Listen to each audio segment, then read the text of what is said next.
The Stars were out for the final training camp practice here on this Thursday as the Broncos and Cowboys hit the practice field, and it was exactly what we thought it would be. The crowd was full and the energy was intense. Hello and thank you for joining us for our final Broncos training camp daily recap. I'm Phil Milani alongside Nick Ferguson and Aric DiLalla. Nick, let's start with you. What'd you see out there? Well, to quote Ice Cube, today was a good day. And you look at both sides of the ball, but I'm going to start with the defensive side of the ball because that's the side of the ball that I love the best. When you saw what Nick Bonito was doing, ladies and gentlemen, I'm really excited about this guy. Four sacks. Draymond Jones, his inside penetration, he's so much better this year than he was in years past. Maybe it's a combination of what Jiro Evero is trying to do or the personnel around it. But I was really excited about what I saw defensively. And if they keep all guys healthy, we're talking about a top 5 defense, maybe top 2 defense. That defensive line must have been doing something because they were getting after the Cowboys offensive line, and we saw a couple of, I would say, fights out there, Aric. Yeah, some scuffles, some fighting, some pushing and shoving. There were definitely swings. Marquise Spencer got up through a few punches. It was testy over there, and I think that's because the Broncos defense said, we're going to set the tone. Several of the guys talked about how they weren't going to let the Cowboys come in here and, as Nick Bonito put it, punk us on our field, and they held up that standard. There were a couple matchups that the Cowboys won. CeeDee Lamb obviously had a really nice day working mainly against Michael Ojemudia, but the line of scrimmage, I thought the Broncos dominated that. A few TFLs by Bradley Chubb, Jonas Griffith. They dominated there at the line of scrimmage, and I think as you watched them go on in practice, it just got more and more pronounced as the day went on. This can be a good defense, especially run defense-wise. I've been impressed with how they've looked so far. Do we like the skirmishes? Because we heard from the coaches beforehand, they said, hey, if you fight in a game, you get thrown out.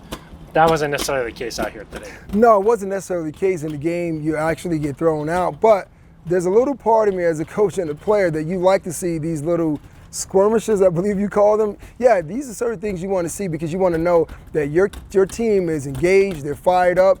And what I always like to watch, even when I was a player, when there is a skirmish, who are the guys that are in the middle of it, but more importantly, who are those guys who are standing on the outskirts, because that would tell me a lot about those guys and their ability to help out their teammates. But you need a little of this to see where your team is from a physicality standpoint. I like that it was the defense that did it because I think you want your offense to be smart. Russell Wilson and the offense, they didn't have any fights over there. I think that you keep your composure as an offense, and the defense, you set the tone. That's what they did today. So Aric wants the offense to be smart, the defense to be dumb, Nick. No. That's not what he said. I said set the tone. He said set the tone and set the tone that they did. Hopefully they set the tone for what we will see on Saturday. Not expecting a lot of the starters to play, but that second and third unit, hopefully they can take this momentum and take it into Saturday. Let's talk about the offensive side a little bit here. Russell Wilson said that during his entire 10-year career in Seattle, they never did a joint practice. How did he look out there today? His first ever joint practice. Well, I say he looked spectacular to me, and it's just hard to believe that a lot of teams don't use this model a lot as far as the joint practices because these joint practices are more competitive than the game that themselves may show. And watching Russ kind of move the ball down the field, that was something that was a concern. How was the communication from the headset to Russell, the dissemination to the offensive line? How was that going to work? For the first full look at this team, it looked great, but I still have to wait to see what this team is going to do come Saturday. Yeah, I think the passing game looked better than it has. This was probably the best the Broncos offense has looked in all of training camp, and part of that is you just weren't going up against the Broncos defense. You never quite know when you see these guys go against each other every day. Well, is the offense just not clicking or is the defense really good? I think we got a kind of an idea today that the defense just might be really good. And what really stood out to me, we talked about the line of scrimmage on the defensive side.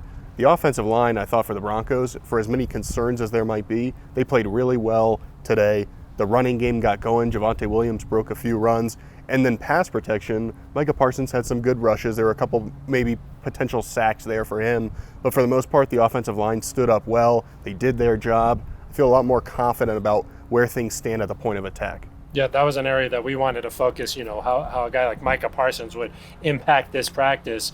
Nick, Cortland Sutton and Russell Wilson, it seems like their chemistry is really improving. We're seeing them connect a lot down the field.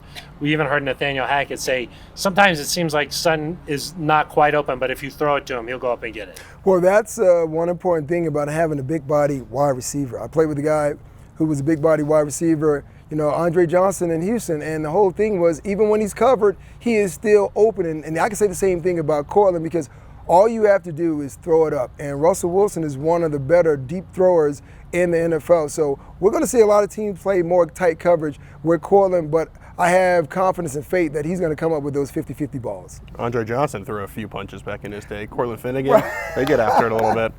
Well, that's a whole different story. That's a whole different story right there. I think with Cortland, the thing that you see is that he's the go-to receiver right now. They needed to figure that out with Tim Patrick out. Not that it was necessarily going to be Tim, but there was just less certainty. I think you see in big moments on fourth down. We've seen that during training camp.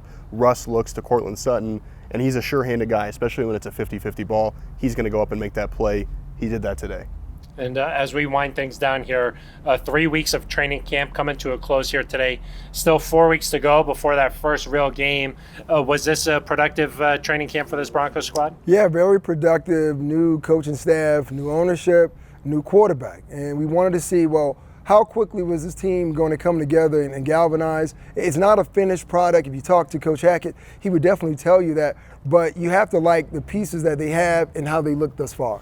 Yeah, I think where you are now is probably where you hope to be from an offensive standpoint. The defense has picked up where they left off.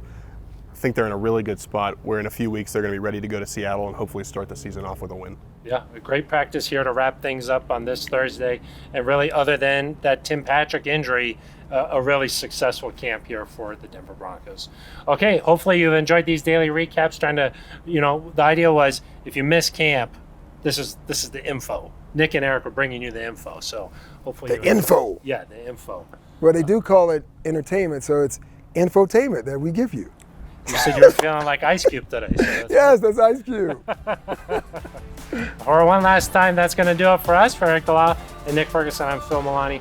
This has been our Broncos training camp daily recap.